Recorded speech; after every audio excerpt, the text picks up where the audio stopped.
All right, look, here we are. It's August 15th, 1945. It's VJ Day. We are in Seattle, Washington, okay? And look, there's no COVID. Everybody's okay. There is polio and measles, but there's no COVID. And so everybody's out in the streets celebrating, except for the people that are up in the office buildings filling up, like, plastic bags full of water to throw out on the street like big water balloons, okay? But everybody else is out in the streets, and they're pulling the trolleys off of the tracks, and they're lighting bonfires, and, you know, they're having a great time.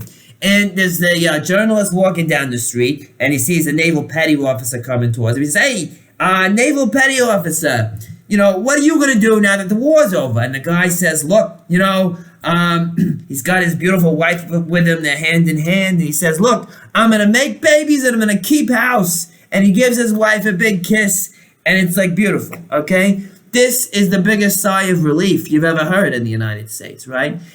Euphoria all through the country. 2 days of celebrations.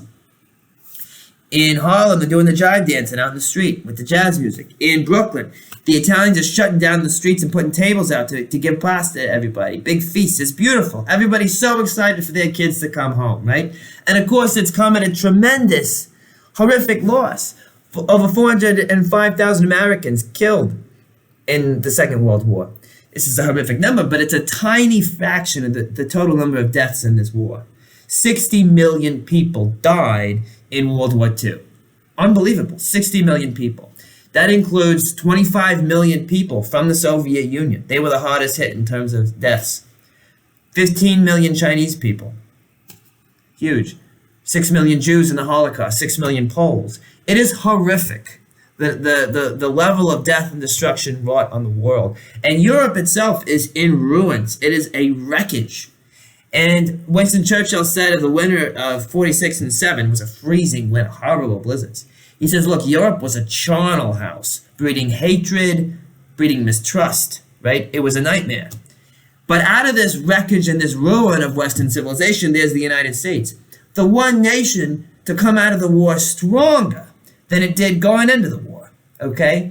And this is going to be an era, the post-war era, 1945 to 1964. This is going to be an era of tremendous expectation for the United States and for Americans. Americans are going to have enormous expectations for themselves in terms of social mobility and improving their level of prosperity. There is also going to be enormous expectations for the United States as a nation to lead the world, to promote democracy, to restore capitalism to the markets of Europe and Asia, and to contain communism. So it's an era in which Americans and America is going to be center stage, reigning as the most powerful nation in the world, okay? For the American GI returning from the war, right? He has a lot of reasons to be optimistic, okay?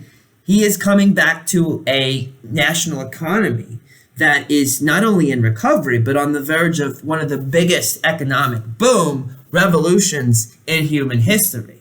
There are going to be enormous opportunities for the American soldiers in terms of the economy returning from the war, okay?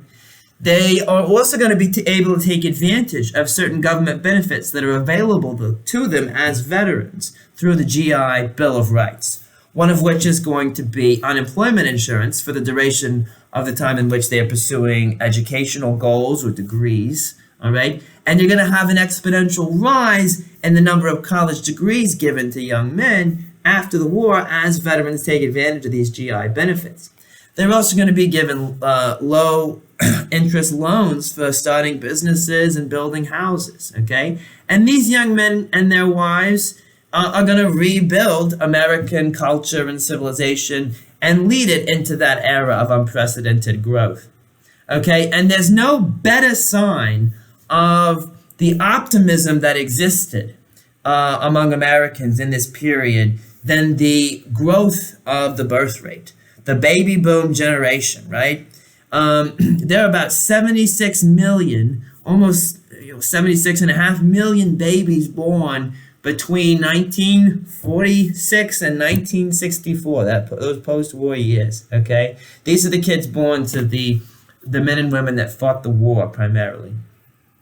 Um, and, you know, birth rates had been declining steadily in the 20s and the 30s, and people thought that was going to continue happening. That started to turn in 1942, and then just every year, exponentially more and more babies born in the United States following the war. There is no greater sign of civilizational vibrancy than an increasing birth rate. There's no greater sign of optimism and life and joy than people embracing life with such enthusiasm, okay?